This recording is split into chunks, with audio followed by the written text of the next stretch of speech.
Dès l'instant où le nouveau souverain pontife s'avança sur le balcon dominant la place Saint-Pierre, une atmosphère singulière s'installa. Nul besoin de gestes grandioses ou de déclarations fracassantes pour capter l'attention. Sa simple présence, empreinte d'une humilité palpable, suffisait à elle seule. En cette sobriété presque déconcertante, un sentiment profond et inattendu commença à germer, non seulement dans le cœur des fidèles, mais bien au-delà, dans un monde pourtant rompu aux mises en scène médiatiques. Son élection, tel un discret séisme annonciateur d'une vague puissante, avait déjà marqué l'histoire. Pour la première fois en 2 millénaires d'histoire de l'Église, l'évêque de Rome provenait des États-Unis. Un événement historique que beaucoup n'avaient jamais envisagé. Pourquoi ce moment précis semble-t-il chargé d'une telle intensité, d'une telle électricité? Quel sens profond se cache derrière les événements qui se déploient sous nos yeux, touchant à la papauté elle-même? Lorsqu'il apparut pour la première fois, ce n'est pas un homme en quête de triomphe que le monde découvrit, mais un serviteur revêtu d'humilité. Ses parures traditionnelles semblaient moins peser que le silence respectueux qui l'entourait. Chaque mouvement était mesuré, son expression sereine. Et lorsqu'il prit la parole, ce fut en latin, une langue pure, révérencieuse, cristalline. Ce moment, si contenu fut-il, provoqua des ondes de choc, non par son style, mais par son contraste saisissant avec les attentes. Dans une église souvent tiraillée entre la quête du spectaculaire et la rigueur de l'examen, son recueillement apparut presque comme un acte révolutionnaire.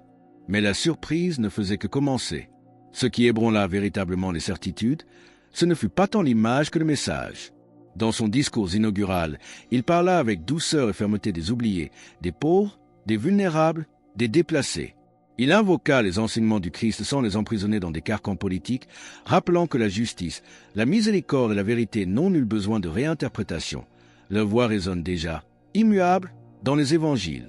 Il parla de dignité, non comme un slogan, mais comme une réalité sacrée, inaliénable. Pour certains, ce fut une bouffée d'air frais, une source d'espérance. Comme petit merci de nous rejoindre aujourd'hui, nous offrons un moment de bénédiction partagée. Commentez avec le mot « foi » si vous êtes ouvert à recevoir une pensée finale spéciale, dédiée à tous ceux qui participent. Et s'il vous plaît, appuyez sur « j'aime » si vous appréciez ce moment. Restez bien avec nous, car au fur et à mesure que notre histoire se déroule, nous découvrirons une perspective sur la véritable mission de l'Église qui pourrait vraiment vous surprendre. Pour d'autres, cependant, ce message sonna comme un défi inattendu. Tous ne l'accueillirent pas avec la même bienveillance. Il y avait ceux qui s'étaient confortablement installés dans une version de la foi qui s'ajuste aux convenances, aux cultures ambiantes, au désir de contrôler le récit. Un cadre s'était discrètement mis en place au fil des ans, permettant de modeler la croyance au gré des circonstances, de l'aligner sur les courants d'influence, d'éviter toute friction. Et soudain, se dressait un pape qui ne semblait guère intéressé par les compromis ou la performance. Il ne sermonnait pas, ne politisait pas, il parlait simplement, comme si l'Évangile, dans sa pureté originelle, se suffisait à lui-même. Plus que toute autre chose, cette posture en laissa certains profondément désemparés. Cette clarté nouvelle, perçue par d'aucuns comme une lumière crue dans une pièce assombrie, commençait déjà à générer une tension palpable. Mais pourquoi une telle réaction face à un retour aux sources? Pour certains groupes et cercles, particulièrement ceux qui avaient, au fil des années, façonné une identité catholique plus adaptable, dirons-nous, diluée, cette nouvelle voie parut déstabilisante. Entendre proclamer l'Écriture sans filtre, sans amendement, sans aucune forme d'excuse, était une expérience à laquelle ils n'étaient manifestement pas préparés. Ainsi, les réactions ne se firent pas attendre. Des mots tels que radical, idéaliste, voire diviseur, commençaient à circuler. Des critiques, certaines ayant des liens d'influence de longue date à l'intérieur et autour de l'Église, entreprirent de dépeindre sa compassion comme une idéologie. Ils l'accusèrent, de manière indirecte, de promouvoir un agenda caché. Mais ce qu'ils redoutaient peut-être le plus n'était ce pas qu'il s'éloignait de la doctrine, mais plutôt qu'il y revenait avec une fidélité trop scrupuleuse. Dans un monde si densément stratifié d'images et de stratégies, sa clarté était-elle devenue semblable à une lumière trop vive dans une pièce obscure? À peine avait-il endossé le rôle de berger que le monde commença à disséquer chacun de ses mots, de ses gestes, de son souffle.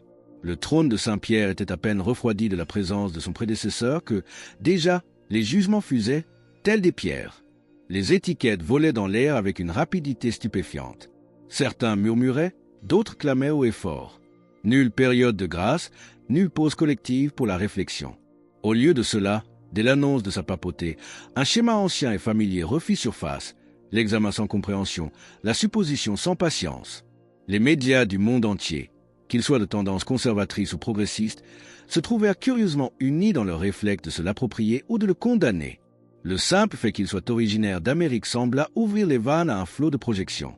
S'il vient de notre terre, raisonnaient certains, alors il doit sûrement porter nos idéologies. Mais dès qu'il ouvrit la bouche pour parler de compassion, de miséricorde, du souci des laissés-pour-compte et des pauvres, une autre vague de réaction déferla. Ah, conclure d'autres trop hâtivement, alors il doit faire partie de ce mouvement que nous redoutons tant. Ainsi, en l'espace de quelques jours, le nouveau pape devint le symbole de batailles dans lesquelles il ne s'était jamais enrôlé. Ce qui aurait dû être un temps de réflexion sacrée s'était transformé en un tourbillon de mauvaises interprétations. Au lieu d'écouter ces paroles avec une oreille spirituelle, beaucoup commencèrent à l'évaluer à travers le prisme des codes culturels et des clivages politiques. Pour certains, ces références à la miséricorde et à la justice n'étaient pas des échos du Christ, mais les signaux d'alarme d'une idéologie. Son insistance sur la dignité de chaque âme, autrefois caractéristique de l'enseignement chrétien, fut soudainement confondue avec un esprit partisan. Mais n'est-ce pas là la tragique confusion d'un monde qui considère souvent l'Église non comme une mère qui chérit tous ses enfants, mais comme une machine à contrôler, une machine que l'on peut faire tourner en faveur de la cause du moment? Et si cette résistance initiale n'était que la surface d'une réalité encore plus profonde concernant la nature même de la foi aujourd'hui?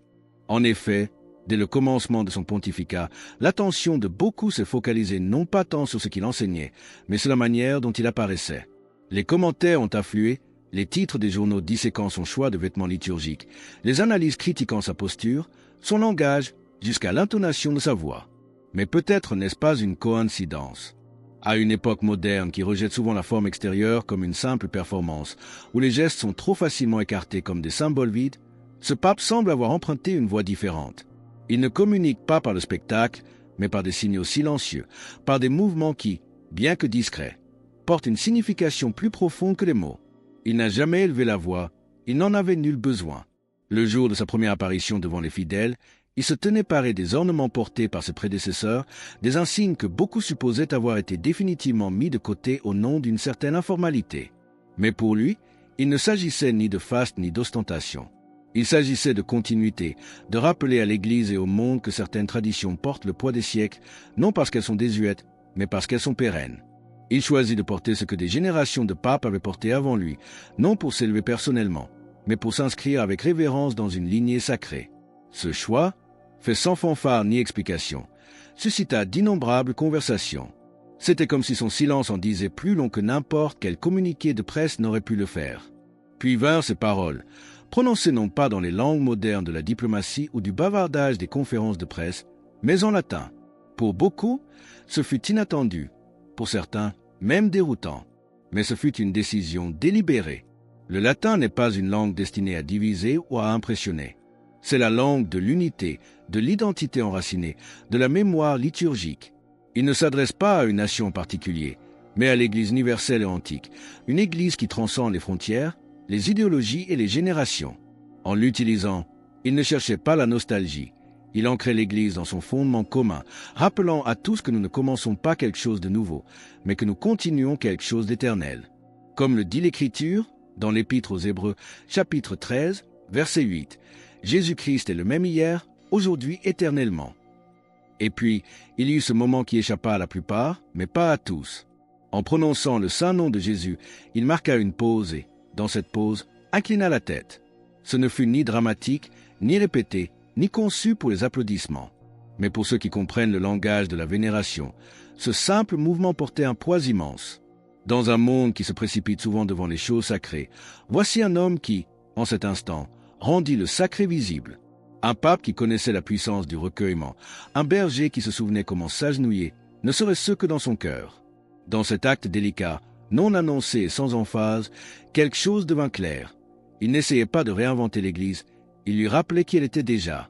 Ces gestes sont-ils de simples reliques d'un passé révolu, ou des phares pour guider l'Église dans les tempêtes du présent? Ce que nous observons ne relève ni d'une nostalgie stérile, ni d'une fascination sentimentale pour des rituels oubliés. Ce n'est ni une performance ancrée dans le folklore, ni un attachement romantique au passé pour le passé. Ceux qui comprennent véritablement l'histoire de l'Église savent que la forme extérieure et la substance intérieure ont toujours cheminé de concert, jamais séparément. Chaque ornement, chaque inclination, chaque parole sacrée prononcée avec soin, porte une intention plus profonde. Et lorsqu'un nouveau pape inaugure son pontificat non pas en commandant l'attention, mais en offrant sa révérence à Dieu, à la tradition et aux fidèles, cela en dit long, sans nécessité de discours. Cela envoie un signal clair. L'Église ne recommence pas à zéro à chaque génération, pas plus qu'elle ne court après les modes de l'heure. Plutôt, elle repart à chaque fois qu'elle se souvient de ce qui lui a déjà été confié et préservé. Nous ne partons de rien, nous partons du sacré qui a perduré. Ces premiers gestes, bien que discrets, ne sont pas insignifiants. Ils sont bien plus que de simples cérémonies. Ils sont une orientation. À une époque marquée par la confusion, par des liturgies qui ont parfois dérivé vers l'improvisation et des déclarations qui ont laissé les fidèles en quête de clarté, il est profondément significatif de voir un pape se mouvoir avec une calme délibération, non comme un acteur en représentation, mais comme un gardien. Il n'y a aucune exigence d'applaudissement, aucune soif de projecteur, et cela, en soi, est d'une fraîcheur réconfortante. Il est peut-être trop tôt pour parler d'une direction précise, mais nous pouvons assurément parler d'un ton, d'un sens d'enracinement qui invite à la confiance. Pour ceux qui ont longtemps mesuré les événements à travers le prisme de la foi plutôt que celui des manchettes de journaux, cette posture tranquille est plus que suffisante pour mériter l'attention, et peut-être même l'espérance. Si ce message de retour à l'essentiel, à la prière et à la dignité de la foi résonne profondément en vous et que vous vous sentez poussé à affirmer votre espérance en cet instant, partagez Amen dans les commentaires ci-dessous. Cette espérance n'est pas une attente passive, mais une reconnaissance que même les plus petits signes de fidélité peuvent porter de grands fruits. La manière dont ce nouveau pasteur de l'Église universelle incarne sa charge, par ses gestes empreints de tradition et de respect, semble vouloir rappeler une vérité fondamentale. La force de l'Église ne réside pas dans sa capacité à s'adapter aux courants du monde, mais dans sa fidélité indéfectible à son fondateur et à la vérité qu'il a transmise. Ces actes ne sont pas des anachronismes, mais des ancrages. Ils rappellent que la liturgie est un espace sacré, que les paroles prononcées ont un poids d'éternité, et que la révérence est la juste réponse face au divin. Dans le tumulte d'un monde qui perd souvent ses repères, ces signaux de stabilité et de continuité sont comme des étoiles fixes dans un ciel changeant. Ils offrent une boussole à ceux qui cherchent un chemin sûr. Mais comment cette approche, si centrée sur la tradition et la prière, est-elle perçue par ceux qui, au sein même de l'Église, ont eux-mêmes payé le prix de leur attachement à ces mêmes valeurs lorsque les vents semblaient contraires? Alors que le nouveau pontificat se déploie, de nombreux regards, spécialement parmi ceux qui chérissent les traditions sacrées de l'Église, se tournent vers une figure éloignée de Rome, mais intimement liée au cœur de cette histoire en devenir, Monseigneur Joseph Strickland. Connu non seulement comme un évêque du Texas, mais comme une voix constante de l'orthodoxie, il demeure un symbole de courage pour d'innombrables catholiques en quête de clarté dans la confusion. Son engagement envers les vérités pérennes de l'Église sur la vie, la liturgie, l'enseignement moral et le rôle de l'autorité n'a jamais faibli. Et pourtant, dans un chapitre qui reste entouré de questions, il fut démis de ses fonctions. Il n'y eut aucune accusation de mauvaise conduite, aucun scandale, aucune entorse à la doctrine. Seulement le fait qu'il avait parlé avec franchise, clarté, respect et sans compromis. Il n'est un secret pour personne que le pape actuel, qui servait à l'époque comme préfet de la congrégation responsable de la supervision des évêques, joua un rôle direct dans cette décision. C'est pourquoi beaucoup considèrent aujourd'hui l'histoire de Monseigneur Strickland comme plus qu'un souvenir. Elle devient un test non de volonté politique, mais de vision pastorale. Si le nouveau pape venait à reconnaître publiquement Monseigneur Strickland, ou même à le rétablir d'une manière ou d'une autre, cela résonnerait avec force à travers toute l'Église. Un tel geste ne réhabiliterait pas seulement un homme. Il signalerait une confiance renouvelée envers ceux qui se sont tenus fermement aux enseignements de l'Église, même lorsque cela leur était coûteux. Cela représenterait une rupture avec une époque où la fidélité doctrinale était parfois confondue avec la défiance. Et pourtant, même sans une telle reconnaissance, Monseigneur Strickland demeure exactement là où il a toujours été, enraciné, ferme dans sa fidélité à la vérité, inébranlable dans son amour pour l'Église et imperturbable face aux épreuves. Sa réaction à l'élection du nouveau pape n'a été ni amère ni source de division. Elle fut sereine, réfléchie, profondément ecclésiale. Nulle clameur, nulle amertume, nulle trace de résistance. Il répondit non par la suspicion ou la protestation, mais par la simple force d'une prière. Que le nouveau pontife soit rempli de la sagesse de l'Esprit Saint et qu'il guide l'Église en réaffirmant ses frères et sœurs dans la vérité immuable de l'Évangile. Heureux ceux qui sont persécutés pour la justice, car le royaume des cieux est à eux, nous enseigne Jésus dans l'Évangile selon Matthieu, 5h10. Cet acte discret, venant d'un homme qui avait enduré les épreuves avec grâce, devint un geste bien plus puissant que n'importe quel discours. C'était un signe de véritable communion, un exemple vivant que l'on peut se tenir ferme dans la foi, s'accrocher à la tradition avec clarté, tout en demeurant obéissant et uni en esprit. À une époque où les divisions surgissent souvent rapidement et où l'unité peut sembler fragile, Monseigneur Strickland continue de briller comme une lumière constante. Il nous rappelle que la conviction n'exige pas la confrontation et que la loyauté peut coexister avec l'audace. Quelle leçon pour les fidèles en ces temps de transition? Et comment cette attitude se reflète-t-elle plus largement au sein de la communauté attachée à la tradition? Au sein même du monde catholique, la réponse à l'élection du nouveau pontife est loin d'être unanime. Le corps des fidèles est vaste et, en son sein, résonnent d'innombrables voix, certaines joyeuses, d'autres prudentes, beaucoup simplement recueillies. Parmi ceux qui sont le plus profondément enracinés dans la tradition de l'Église, ceux qui puisent leur force dans la messe tridentine, dans les vérités immuables de la clarté morale, dans les enseignements constants transmis à travers les siècles, il existe une compréhension silencieuse. Ils savent que les premiers moments d'un pontificat, bien que symboliques, ne sont pas définitifs.